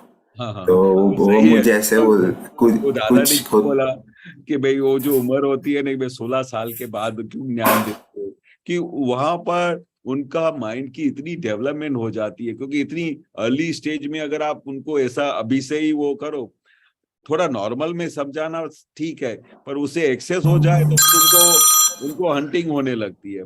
फिर उनको ऐसा लगता है कि ये क्या है। और इतनी भी तो समझ डेवलप होनी चाहिए ना कि भाई उनको ये समझ में आए कि विनय क्या होता है। ये तो नहीं परेशान क्यों करते हो, वो अलग बात में होता है। काफी बार बताए थे उसको कि चलो ब्रश कर दो, चलो अब आप नाश्ता कर दो, चलो फटाफट नहाने को जाना है। तो 2-3 बार बताते और हम थोड़ा जोर से बताते, ज्यादा आवाज बढ़ा करके, तो बताती है कि क्यों परेशान करते हो आप, मुझे परेशान ही करते हो। तो लघु की बात हुई ना, लघु की बात हुई। एक तरफ ये है कि लघु भाव कुछ भी कोई भी बताता है तो उनकी बात सुनने की हाँ और वो बात फॉलो करने की, वो सिखाना है। और दूसरी बाजू वो ऐसा देखते कि उसको ऐसा लगता है कि परेशान क्यों करते हो मुझे। नहीं, पर तो वो क्या है कि उसमें दो चीजें होती है कि एक तो उनको ज्यादा बोल बोल करो तो भी उनको अच्छा नहीं लगता है, तो उनको क्या है कि थोड़ा प्यार से भी टेकल करना पड़ता है। बेटा ऐसा करने से ऐसा होता है, ऐसा करने से आपका टाइम सेव होगा। तो मैं कितने पेरेंट्स को देखता हूँ कि वो इतना पेशेंस रखते हैं, क्योंकि आजकल की जनरेशन को आप थोड़ा भी लैंग्वेज चेंज करो तो उनके अंदर बैठे भगवान को ऑन द स्पॉट पता चलता है कि आपको अच्छा नहीं लगा, या आप मेरे को फोर्स करते हो, या आप मेरे को इस तरह से बात करते हो, मेरा ही हमेशा गलती है। इतना डेवलप्ड हो गया है हमारी प्रजा इस टाइम में, तो उनको आपके हाव भाव से भी पता चल जाता है, आपके वर्तन से भी पता चलता है। तो हमको अंदर से ऐसा भाव रखने का कि भाई हमको उनको प्रेम से समझाना है और बहुत ही प्यार से टेकल करना है, और इस कदर करना है कि हमको ये भी समझना है कि हमको ऐसा लगता है कि वो हमारी एज के हो गए और हमारी तरह ही हमारी वाणी निकलती है कि ऐसा करना चाहिए, जरा ब्रश ऐसा करो, जल्दी करो, स्कूल में लेट हो जाओगे। ये उनका जैसे क्या है, उनको अंदर माइंड में तो ऑलरेडी अंडरस्टैंडिंग है, पर हम जितना ज्यादा बोल बोल करते हैं ना उतना उनको रिबाउंस होता है। ज्यादा क्या बोलते हैं, बच्चों को ज्यादा बोलने जैसा ही नहीं है। हाँ, गलत करते हो तो उनको बताना चाहिए कि भाई ये गलत हो रहा है, पर नॉर्मल टेंडेंसी में क्या होना चाहिए कि भाई एक रूटीन है, उसको बेटा ऐसा करो, उसको ऐसा करने से अच्छा होएगा, इसको प्रॉस एंड कॉन्स बताओ, उसको लाभ बताओ, नुकसान बताओ। और बच्चों को टैकल करने के लिए हमेशा अपने को पेशेंस रखना चाहिए। जिसको पेशेंस होएगा तो आप बहुत अच्छी तरह से उनको टैकल कर सकोगे और वो आपकी बात जल्दी मानेंगे। कोई फोर्स नहीं, उनको कोई चीज बिठाने के लिए भी फोर्स नहीं करना चाहिए, और सहज भाव रहना चाहिए। जैसे हम दादा भगवान के पास बैठे थे, हम भी तो यंग थे ना, तो दादा हमको कोई बार बोलते नहीं थे कुछ, पर हमारा खुद का अस्तित्व ऐसा उनका होता था कि हम उनको देखते ही सब कुछ मानने लगते थे, उनके कहने मुताबिक चलने लगते। तो हमको ऐसा खुद को ऐसा बनना है ताकि हमारे अस्तित्व से, हमारी हाजिरी से उनका परिवर्तन हो जाए, उनके अंदर आपकी बात इशारे में समझ जाए। ज्यादा बोलने से वो नहीं सीखते, जितना ज्यादा मौन रह के उनको टैकल करोगे तो इजीली वो टैकल हो जाते, इतने सहज हैं बच्चे। पर हमको अपने स्टाइल में उनको चलाना होता है, हमारे स्टेप बाय स्टेप चलाना होता है और हमारे सिस्टम से चलाना होता है। तो उसकी वजह से वो अंदर खाने तो वो समझते हैं कि ये मेरे को पापा फोर्स कर रहे हैं, तो वो ज्यादा वो हैरान करने की कोशिश करेंगे, और मैं नहीं करूंगा, जाओ, नहीं क्या करोगे, मेरे को नहीं करने का है, मैं बाद में करूंगा। मतलब वो ऐसा रिबाउंसिंग करते, जब मेरा टाइम होगा तब करूंगा। पर आप उसको बोलोगे अच्छा जब आपको मर्जी पड़े तब ब्रश कर लेना, तो देखो 5 दिन के बाद वो खुद ही वो टाइम पे ब्रश करना शुरू करेगा। वो बोला, वो समझ जाएगा कि अभी मुझे पापा ने छोड़ दिया, अभी मुझे ही करना पड़ेगा। पूरा का साइंस कैसा है, रोज उसके ऊपर प्रैक्टिकली स्टेप बाय स्टेप उसका एक्सपीरियंस करने जैसा होता है। सही है। वेरी गुड केशव दादा। अक्षर भाई, अभी तो आपको तो बहुत पॉइंटर मिला, तो पॉइंटर से वो लिखो और एक एक इम्प्लीमेंट कैसे करता है हमको बताना। जरूर। और जॉइंट में करना पड़ेगा मियाँ बीबी के साथ, अदरवाइज प्रॉब्लम हो जाएगा। जरूर जरूर। हाँ, जय सच्चिदानंद। जय सच्चिदानंद, जय सच्चिदानंद।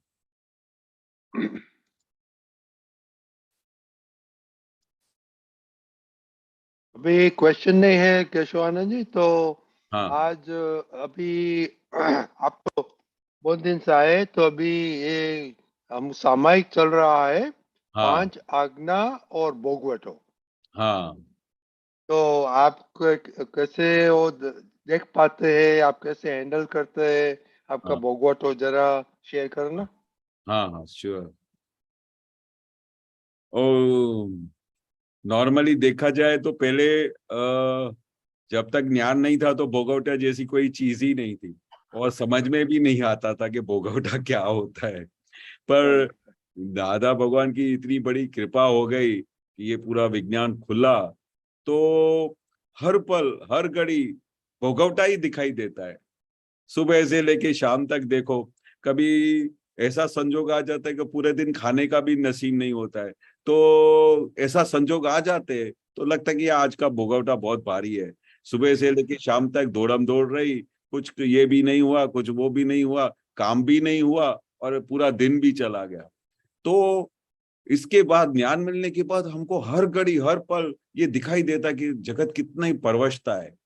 वैसे तो हमको पहले समझ में नहीं आता था कि भाई ये जब तक ज्ञान नहीं था तो कुछ भी सामने से ऐसा आ जाए तो हम सीधा ब्लेम करना शुरू कर देते थे कि तुम्हारी वजह से ये हुआ, तुम्हारी वजह से मैं आज गया नहीं, तुम्हारी वजह से मुझे ये तकलीफ हो गई, तुम्हारी वजह से आज मेरे को तकलीफ हो गई। पर ये विज्ञान मिलने के बाद हमको पता चलता कि ये मेरा भोगवटा है, तो भोगे नहीं भूल, जो भोगता है उसकी भूल है। आज मेरा भोगवटा आया तो मेरी भूल है, तो उसको भोगवटा आ गया तो अभी उसका निकाल करो, संभाव से निकाल करो और उस समय समता रखो, संयम में आओ। क्योंकि ये ज्ञान हमको क्या दिखाता है कि जो कोई भी भोगवटा आता है उस समय आपका अंदर अंदर क्या चलता है, आपके अंदर क्या परिणाम आता है, क्या परिवर्तन होता है, आप उसके समय उस समय आपका ज्ञान किस तरह से काम करता है।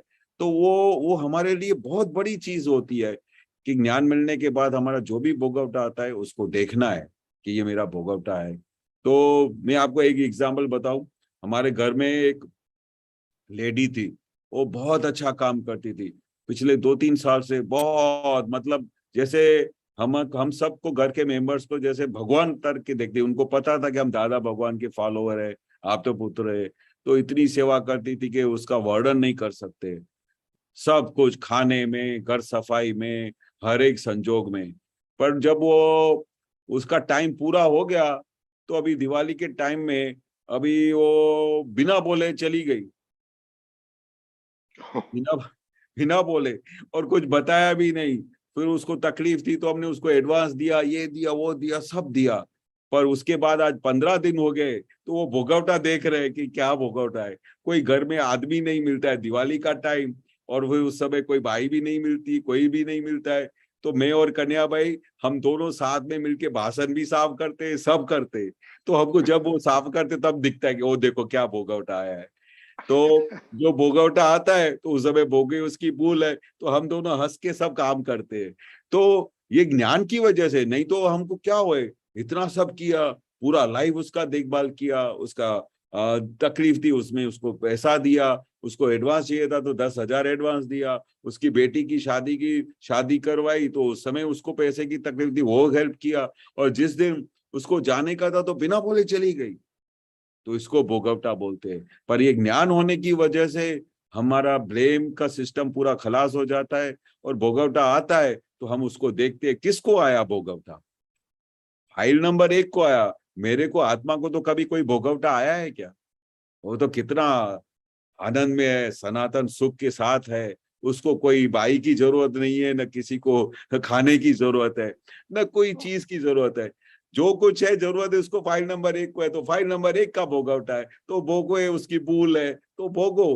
पर ज्ञान की वजह से ऐसी हालत में नॉर्मली सब लेडीज की हालत खराब हो जाती है कि भाई कोई आदमी अचानक 3-4 साल काम करता हो अच्छा, और घर में से खाली कर जाए और सब लेडीज को खुद काम करना पड़े। और अचानक दूसरी बड़ी बड़ी भोगवटे की और बात है, हमारी भाभी जी है वो अभी अमेरिका में है, तो वो भी घर में नहीं है। तो हम दोनों को ऐसा भोगवटा दिखाई देता है कि ये देखो ये इसको भोगवटा, कोई भी हेल्प करने वाला नहीं है चारों तरफ से।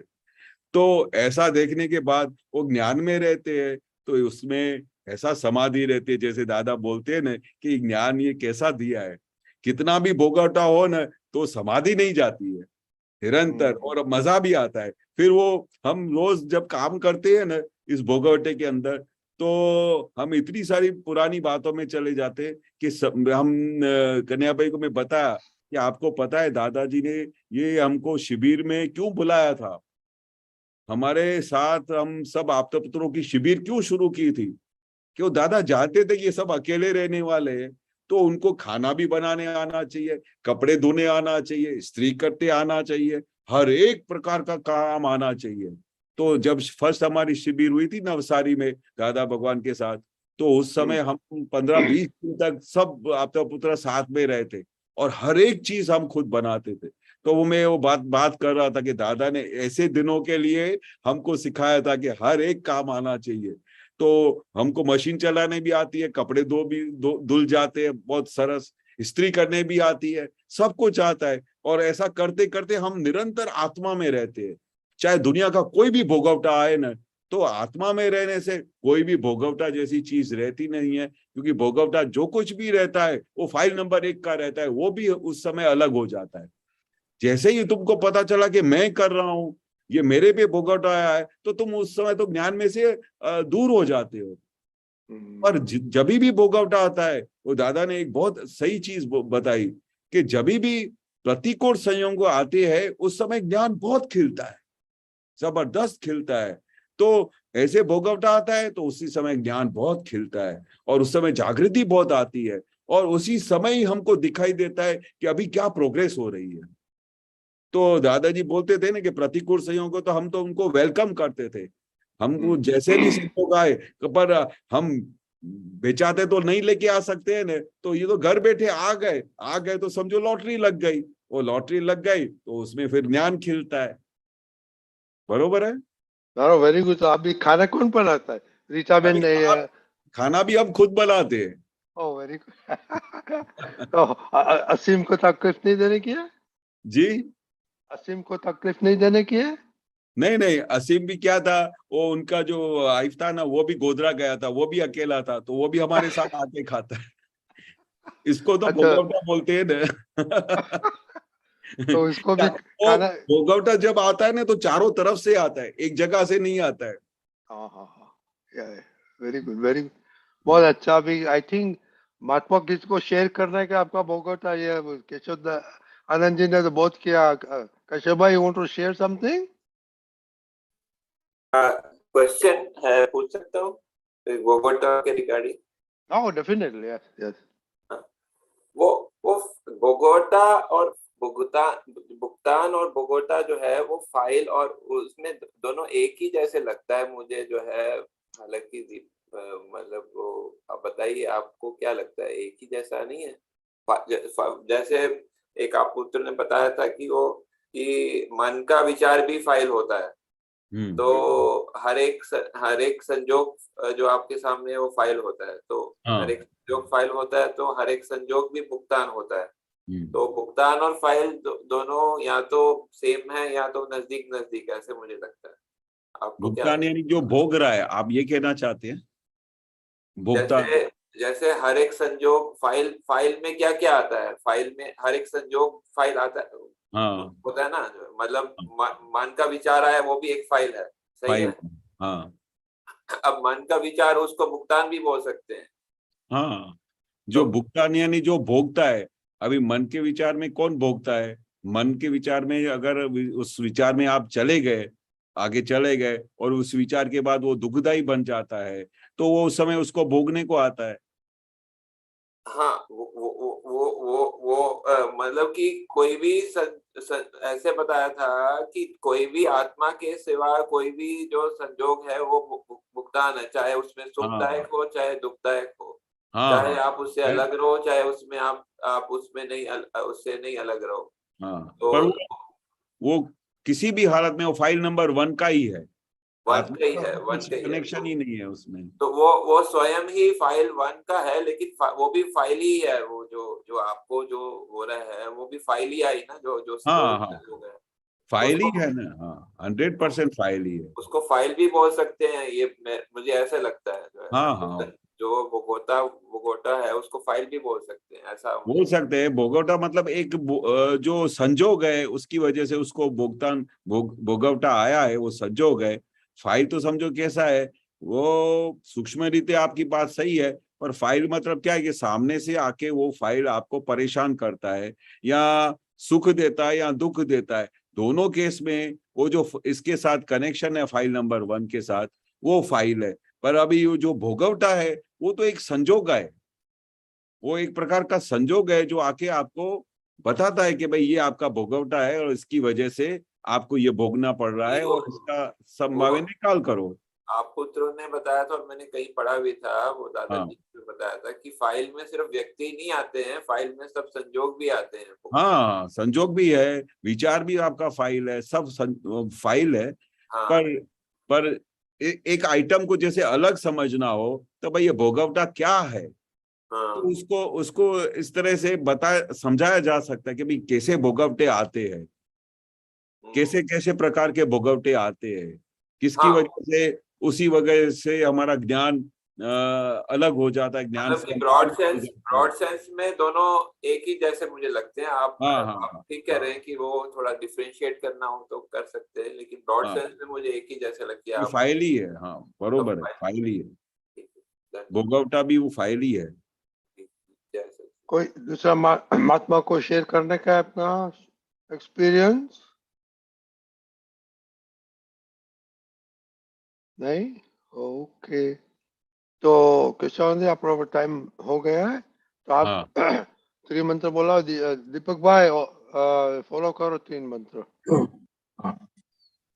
नमो वितरागाय, नमो वितरागाय, नमो अरिहंताणम, नमो अरिहंताणम, नमो सिद्धाणम, नमो सिद्धाणम, नमो आयरियाणम, आयरियाणम, नमो वज्जायाणम, नमो वज्जायाणम, नमो लोये सव साहुणम, नमो लोये सव साहुणम, ऐसो पंचन मुक्कारो, ऐसो पंचन मुक्कारो, सव्व पावप्पणासनो, सव्व पावप्पणासनो, मंगलाणं च सव्वेसिं, मंगलाणं च सव्वेसिं, परमं हवै मंगलम्, परमं हवै मंगलम्। ओम नमो भगवते वासुदेवाय, ओम नमो भगवते वासुदेवाय, ओम नमः शिवाय, ओम नमः शिवाय।